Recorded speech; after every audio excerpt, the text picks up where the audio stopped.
Have you ever seen a dog that looks like it literally just walked out of a wild forest? Well, that's the Czechoslovakian Wolfdog for you. But, behind those incredible wild eyes, there's a personality that is so often misunderstood. Today, we're going to decode one of its most fascinating and maybe most confusing traits. Okay, so let's just dive right in. When you see one of these dogs and it's kind of keeping its distance, your first thought might be, oh, it's shy, or maybe even, is it scared of me? But is that what's really going on? We're about to find out that the truth is, well, it's a lot more complex and honestly, way more interesting than that. So let's start with the official story. What's the deal with this aloof behavior? Well, you might be surprised to learn that this reserved nature isn't some random personality quirk. Nope, it is actually a required feature written right into the official rulebook for the breed. It is absolutely meant to be that way. And the key word here, the one you really need to remember, is reservedness.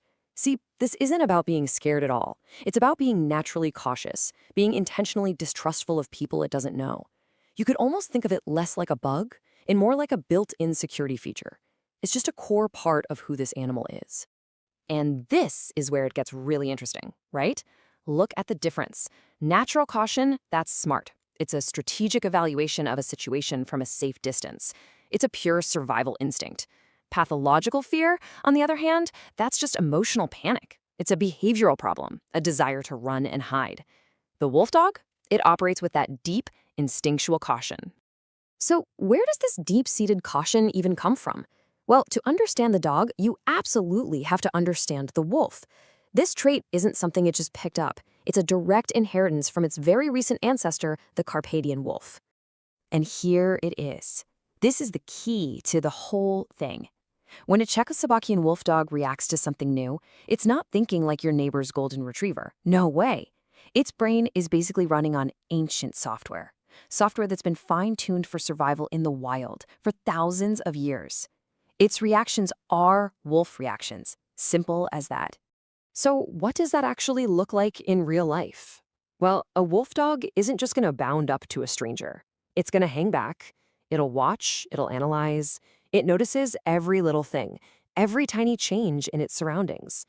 And that loyalty, it forms this incredibly intense, singular bond with its family, its pack. And here's a perfect real-world example of just how powerful that loyalty is. The military actually tried using these dogs, but their bond with their handlers was just too strong. They would only work for that one person they knew from the beginning, and they'd flat out refuse to cooperate with anyone else. That fierce loyalty, that one-person dog mentality, made them totally unsuitable for a system where handlers are always changing. Okay, so if this is some hardwired ancient instinct, does that mean you can't do anything about it? Not at all. But, and this is a big but, it means that socialization, the process of getting a puppy used to the world, has a very, very different purpose for this breed. Let's just bust a huge myth right now. With most dog breeds, you socialize them, so they'll be friendly and open and love everybody, right? With the Czechoslovakian Wolfdog, trying to turn it into a party animal that adores all strangers is absolutely the wrong approach. You're setting yourself and the dog up for failure. This really makes it crystal clear, doesn't it? The wrong goal is to create this super welcoming extrovert. The right goal is to raise a balanced, confident observer who can look at strangers, assess the situation, and then calmly ignore them. For this breed, neutrality is victory. That's what you're aiming for. So how do you get there? Well, it takes following 3 really important rules. 1, you have to start super early. That puppyhood window is critical. 2, it's all about quality over quantity. A few positive, calm experiences are worth way more than 100 chaotic ones.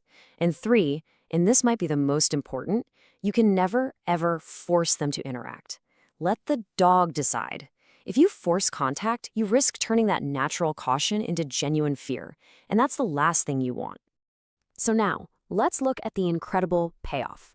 What happens when you actually understand and respect this breed's nature?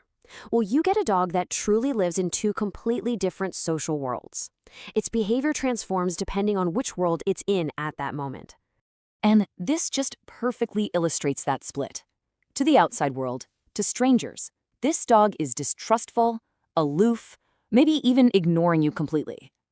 But with its family, with its pack, it is a totally different animal.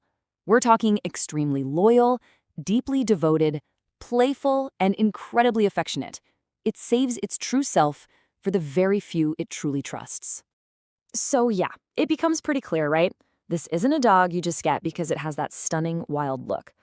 Owning a Czechoslovakian Wolfdog, it's a partnership, a true partnership. It demands a deep commitment from you to understand its unique psychology, to respect the wolf that's inside, not try to stamp it out. And that really leaves us with a much bigger question, doesn't it? This isn't just about this one unique breed. It's about all the animals we choose to share our lives with. Are we, as people, willing to put in the work to really see the world through their eyes, to understand their instincts and meet them on their own terms, instead of just expecting them to fit perfectly into ours? It's definitely something to think about.